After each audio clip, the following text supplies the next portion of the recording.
Alright, hello everyone, this is Jams, and today we're taking a look at my newest MOC, which is a MOC of a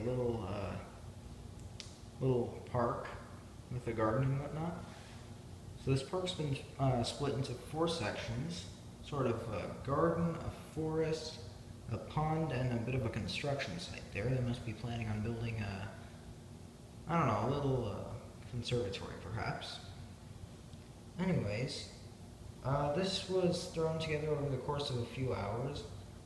I was initially worried that I wouldn't have enough green bricks to sort of give the park some terrain. Turns out that wasn't necessary because this is actually jam-packed with so much other stuff that I can't really fit any green bricks anywhere. So, hey, that's nice.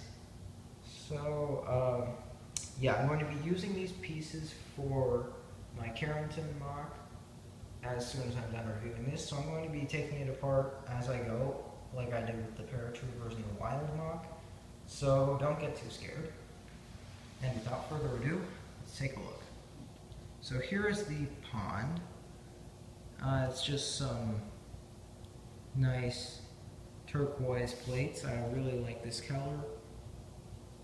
There's an apple tree sort of overhanging. There's a little mushroom from the Harry Potter theme. And this is a lily pad. They've both got frogs on them. Now that I think of it, I do have a couple more frogs, but oh well, those aren't really necessary.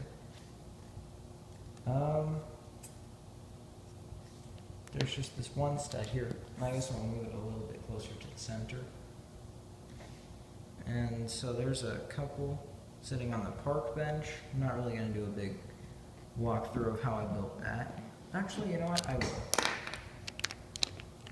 Oh, okay. I guess the husband just kind of took the bench with him, so that's fun. I'm just gonna kind of give a general overview of the parts. You see here we have an inverted slope brick. I could not find a 1x6 in brown, so I ended up using a 1x4 and 1x2. 1x2 and 1x4. And then the back's fairly simple. And it looks like the little one wants to play with the frog, but knowing frogs, they'll get away in time. A few of these little foliage pieces around the place. Very standard tree. It's just, a slight step up from the ones in Paratroopers in the Wild. And so these are just some, I guess, little walls that you can step over. But anyways, moving on. So here we have a man with his dog, and the dog's on a leash. These trees are just obnoxious. Anyways, let's move that guy over and take a look at the garden. So the garden, holy cow. This video is basically dedicated to Port City Bricks because they were the one who sort of, Andrea from Port City Bricks sort of introduced me to this concept of really adding onto flowers and giving them more depth and dimension. So many thanks to the folks at Port City Bricks who designed the little flower types. None of these are based around specific flowers. I don't know, I guess these ones here are just like standard run-of-the-mill daisies. So yeah, there's a few different types of flowers. Quite a few, if I can just get them all off the base plate. Holy cow. Yeah, I didn't realize how many I'd made.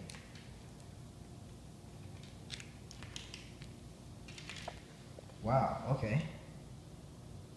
So here you guys go. I'm just gonna look over these flowers a little bit.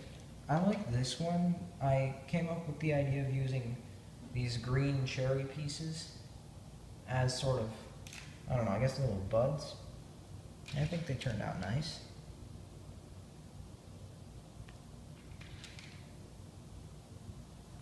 Yeah, so that's pretty much the garden right there. Let's see, on the path there is a guy with a skateboard. On the other side of the path, which we haven't looked at yet, there is a guy with a bicycle. And, they've both got helmets, gotta play it safe. And just a lady with a cell phone. So let's take a look in this forest and finally get the trees out of the way. Alright, so like the corner of the pond section, corner of the forest section has like the biggest, grandest tree. Couple of bats hanging upside down, gotta include those details. So these are like little cherry trees, I guess. I'm not going to go into detail on how to make the bats hang. All I will tell you is that I didn't use anything sticky to hold them on. They're all Lego bricks. And then just another tree there. Another bat. Let's take this one off next, I guess. Oh, that's the last one. Silly me. Alright. So, yep, one bat hanging from there. And then just a couple old bushes. Little saplings.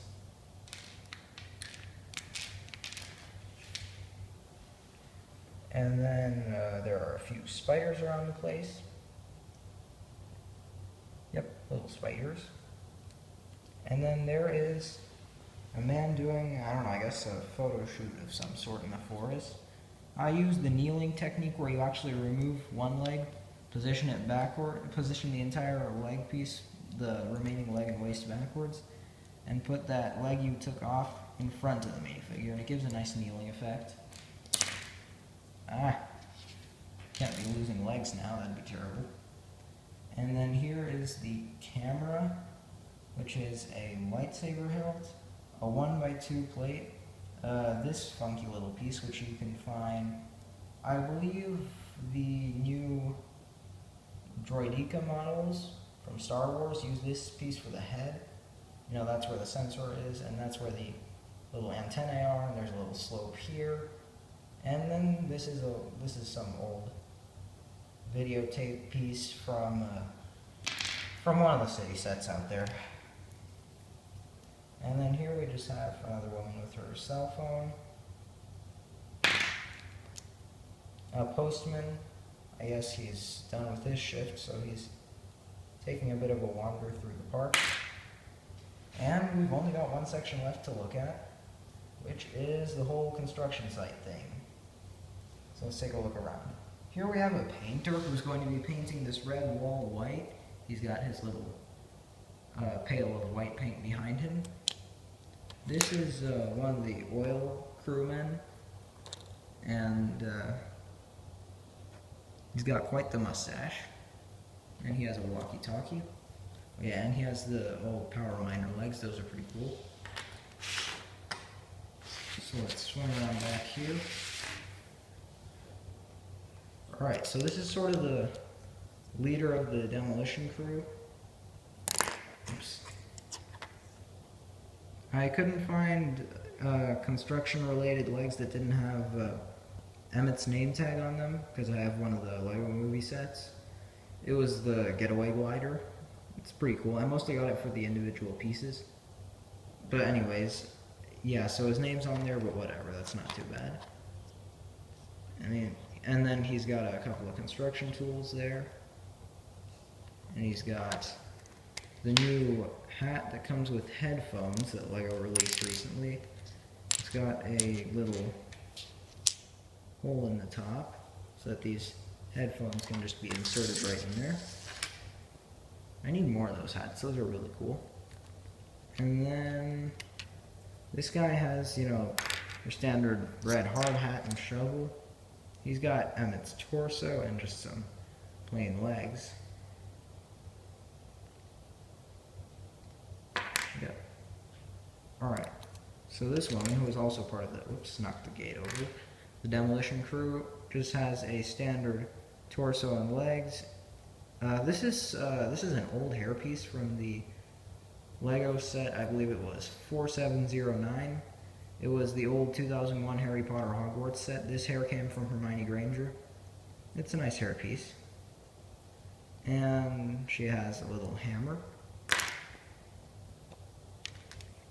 So this guy's sort of the fireman in case an accident breaks out. He's got, you know, his fire extinguisher, firefighter hat. I actually could not find the proper fireman torso, so I had to settle for a police officer torso. But oh well. here's the painter. This is the exact one that came with the Lego Pet Shop set. You know, he's painting the walls of the townhouse that came in the set. And then, looking at the inside of the wall, we have one of the oil crewmen climbing up the ladder, and a couple of park security guards, I suppose. One of them's going to help him up, and the other is, I don't know, he's not doing much. You know, they both have M16 assault rifles. It's for self-defense, alright? There are some things like that in America. It's sad, but it's true. Can't get rid of guns completely. You introduce guns, guns are here to stay. So, anyways, on a lighter note, let's keep looking. So, he has a little walkie-talkie, same as the guy with the huge mustache. I love this handlebar mustache piece. It was part of the getaway glider, and it was used for like the robots. You actually put this on like you would with a Lego knapsack, and then you just place the head over it, so that's pretty cool. This guy's got the nice double-sided police uniform, one of the newer ones. And then, you know, this crew member's just very run-of-the-mill. So anyways, there you go. We're 11.5 minutes in, and I think we've looked at the entire set. Oh, hold on. Forgot one little crucial detail. I put a keep out sign there so that no one comes blundering in, just in case they don't know that there's construction going on. Let's say all the construction staff are away on break. But yeah, 12 minutes in, and I think we've finally looked at the entire thing. So before this video gets any longer, as always, thanks for watching, and this is James signing off. Stay classy, everyone.